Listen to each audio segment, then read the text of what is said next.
Hello guys, welcome to my channel. और आज हम बात करेंगे द बॉयज सीजन 4 के 6th एपिसोड की। इससे पहले के सभी एपिसोड का एक्सप्लेनेशन मैं ऑलरेडी दे चुका हूँ, जिनका लिंक आपको डिस्क्रिप्शन में मिल जाएगा। तो चलिए शुरू करते हैं। सो 6th एपिसोड की स्टार्टिंग वहीं से होती है जहाँ पर 5th एपिसोड को एंड किया गया था। जी हाँ, जहाँ पर बिली और जोई समीर को किडनैप करके ले आते हैं और यहाँ समीर को बांध के रखा गया होता है। एंड वहाँ बिली उसे टॉर्चर करके 7 दिन में वो वायरस बनाने के लिए बोलता है, जिससे वो होमलैंडर को ख़त्म कर सके। एंड समीर का बोलना होता है कि उसके लिए महीने लग जाएंगे, लेकिन फिर भी बिली उसे टॉर्चर करके 7 दिन का टाइम देता है और जल्दी से जल्दी वायरस बनाने के लिए बोलता है। एंड यहाँ हमें बिली की तबीयत और ख़राब होती दिखाई दे रही है, यहाँ जोई उसे देखकर थोड़ा घबरा जाता है। अगले सीन में हमें ह्यूई अपनी मदर के साथ अपने फादर की आखिरी इच्छाएं पूरा करता हुआ दिखाई देता है। दूसरी तरफ किमिको फ्रेंची को मिलने के लिए जेल जाती है, जहां फ्रेंची उससे मिलने के लिए मना कर देता है। एंड अगले सीन में हमें एमएम दिखाई देता है, जो मेडिटेशन कर रहा होता है द बॉयज़ के ऑफिस में। एंड तभी उसे फ़ोन आता है एट्रियन का, और एट्रियन उसे बोलता है कि उसकी वजह से वो मरते मरते बच गया है।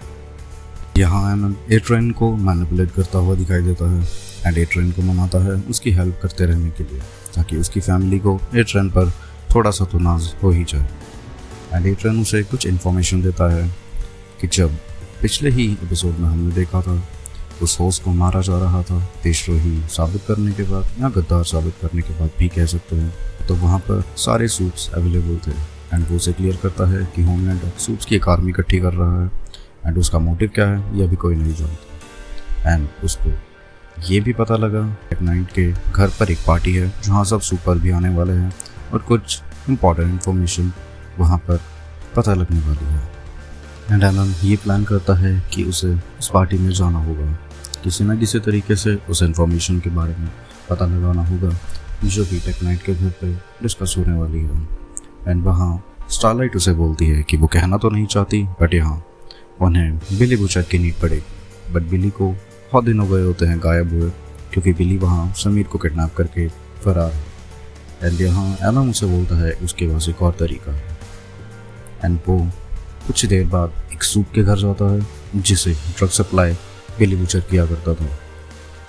सो यहाँ पता लगता है कि जिस सूप के घर एमएम आया है उसका नाम वेब बीबर है एंड वो बिली बुचर का एक पर्सनल खबरी है। बिली बुचर उसे इनाम में कोई ड्रग सप्लाई करता है और उससे अपने काम करवाता है। यहाँ एमएम उसे ड्रग सप्लाई करके उसके लिए एक गिफ्ट भेजता है और उसे बोलता है कि पार्टी में उसकी जगह ह्यूई जाएगा, जहाँ ह्यूई के होने से वो सारी इन्फॉर्मेशन रिकॉर्ड कर सके और सब पता लगा सके कि वहाँ क्या प्लानिंग हो रही है और होमलैंडर का क्या इरादा है। एंड अगले सीन में हमें टेक-9 के घर की पार्टी दिखाई जाती है, जहाँ 7 के सभी मेंबर्स अवेलेबल हैं।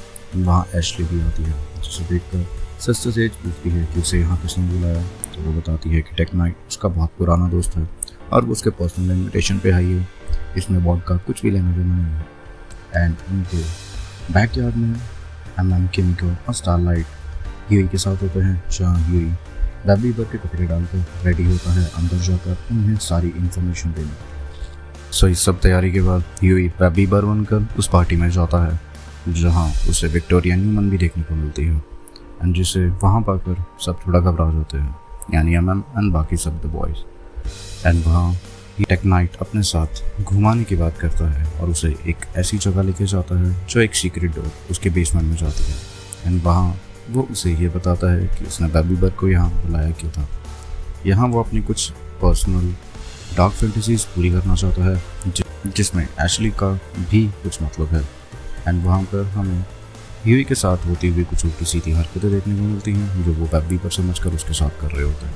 एंड जब टेक-9 ह्यूई को यानी वेब बीबर को लेकर बेसमेंट में जाता है तो उसके सिग्नल्स बंद हो जाते हैं, जिसकी वजह से स्टारलाइट डर जाती है। एंड वो एमएम और किमिको को अंदर जाने के लिए बोलती है ताकि वो ह्यूई की हेल्प कर सके। अंदर उन्हें एक एक करके सब सूट्स मिलते हैं, जहाँ स्टारलाइट क्रैकर को मार देती है, यानी जख्मी कर देती है। एंड एमएम को एक लाइब्रेरी में वहाँ सिस्टर सेज मिलती है एंड वो सिस्टर सेज के सर पे गोली चला देता है। वहाँ सिस्टर सेज का हेड डैमेज हो जाता है, जो उसके ब्रेन पर इम्पैक्ट देता है। एंड वहाँ सिस्टर सेज को गोली मारने के बाद एमएम को हार्ट अटैक आ जाता है, जिसे बचाने के लिए किमिको एक ट्रेन को बुलाती है एंड ये ट्रेन उसे अपनी स्पीड की पावर से जल्दी ही एक हॉस्पिटल के बाहर छोड़ाता है। एंड सिस्टर सेज की जख्मी होने के बाद जब वो बाहर आती है तो होमलैंडर उसके सर पे जख्म देख लेता है एंड होमलैंडर नोटिस करता है कि वो कुछ उल्टी सीधी हरकतें कर रही है जैसे कोई 10-12 साल का बच्चा है। एंड वहाँ पता लगता है कि होमलैंडर और सिस्टर सेज का ये प्लान है कि सत्ता को पलटा जाए ताकि सूप्स को हर जगह जाने की अवेलेबिलिटी मिल जाए, यानी कि आर्मी में, फोर्स में और पुलिस में भी। तो जब वो होमलैंडर से जितने भी मेंबर उस पार्टी में थे ये पूछते हैं कि सत्ता पलटी कैसे जाएगी और क्या प्लान है, तो होमलैंडर के पास कोई भी जवाब नहीं होता क्योंकि सारे के सारे आंसर सिस्टर सेज के पास थे। बट सिस्टर सेज के सर पे गोली लगने की वजह से वो थोड़ी बच्चों वाली हरकतें कर रही थी। तो वहाँ पर विक्टोरियन वुमन खड़ी होकर अपने विचार रखती है एंड उन्हें अपनी साइड आने के लिए मना लेती है। एंड दूसरी तरफ नीचे बेसमेंट में किमिको और स्टारलाइट यूई को बचाने के लिए पहुंच जाते हैं, जहां वो टेक नाइट को पकड़कर एक साइड पर बांध देते हैं एंड उसे टॉर्चर करना शुरू कर देते हैं ताकि वो इन्फॉर्मेशन बाहर निकाले एंड उसकी प्रॉपर्टी को वो ऑनलाइन या उसके जितने भी इकट्ठा किए पैसे थे उन्हें ऑनलाइन वो सेल करने लग जाते हैं, उन्हें डोनेट करने लग जाते हैं। एंड वो चीज़ें देखकर टेक नाइट अपना मुंह खोल देता है एंड वहाँ उसे मारने की कोशिश की जाती है, जहाँ उसका जो पर्सनल केयर टेकर था जिसने उसे बचपन से पाला वो अपना गुस्सा दिखाता है और उसने किसी एक सूट को बंदी भी बना के रखा होता है। वो दोनों मिलकर यूई, किमिको और स्टारलाइट को बोलते हैं कि वो लोग यहाँ से चले जाएं, ये काम वो अपने हाथ से करेंगे ताकि वो मर्डर ना लगे, एक नॉर्मल चीज़ लगे। ये सब होने के बाद किमिको दोबारा फ्रेंची को मिलने के लिए जेल में दिखाई देती है, जहाँ वो रिक्वेस्ट करती है कि फ्रेंची को उसे मिलने के लिए बोला जाए। एंड दूसरी ही तरफ होमलैंडर वार्ड में अपने ऑफिस में दिखाई देता है, जहाँ फायर क्रैकर आती है और वो फायर क्रैकर से क्वेश्चन पूछता है कि कल रात को वो कहाँ थी। वहाँ फायर क्रैकर उसे बताती है कि वहाँ स्टारलाइट आई थी और स्टारलाइट ने उसे मारने की कोशिश की। उसने ट्राई किया कि वो स्टारलाइट को पकड़ ले, लेकिन स्टारलाइट वहाँ से भाग गई। ये सुनकर होमलैंडर गुस्सा हो जाता है, तभी उसे मनाने के लिए और अपनी लॉयल्टी दिखाने के लिए फायर क्रैकर उसे अपना ब्रेस्ट फीड देती है, जिसे देखकर होमलैंडर बहुत खुश हो जाता है। अगले सीन में हमें MM हॉस्पिटल में दिखता है, जहाँ उसे डॉक्टर बताती है कि वो जो भी काम करता है उसे कुछ टाइम के लिए उसे बंद करना होगा ताकि वो रिकवर हो सके, वरना उसका ये छोटा सा हार्ट अटैक एक बड़े हार्ट अटैक की ओर जा सकता है और उसकी मौत भी हो सकती है। एंड सीजन 4 के 6th एपिसोड के एंड में हमें देखने को मिलता है बिली बुचर, जहाँ समीर को बांधा गया होता है वहीं बैठा होता है एंड वहाँ समीर उसे बताता है कि वायरस ना बनाने के पीछे एक वजह है। वो वजह ये है कि अगर वो वायरस यूज़ किया गया तो वो हवा में फैल जाएगा। हवा में फैलने की वजह से जितने भी सूप्स उसे स्मेल करेंगे वो सब मारे जाएंगे।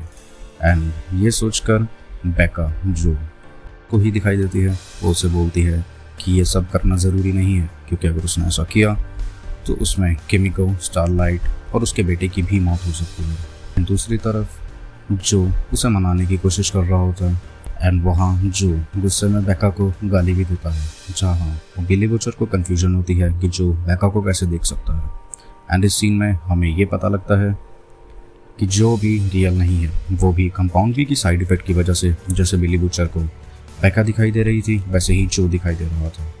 एंड इसी जगह पर ख़त्म होता है सीज़न 4 का 6th एपिसोड। सो मेरे दोस्तों, ये थी सीज़न 4 के 6th एपिसोड की सारी एक्सप्लेनेशन। तब तक के लिए जय श्री राम। मैं आपके सामने जल्दी ही आऊँगा सीज़न 4 के 7th एपिसोड की एक्सप्लेनेशन और पर्सनल रिव्यू वीडियो लेकर।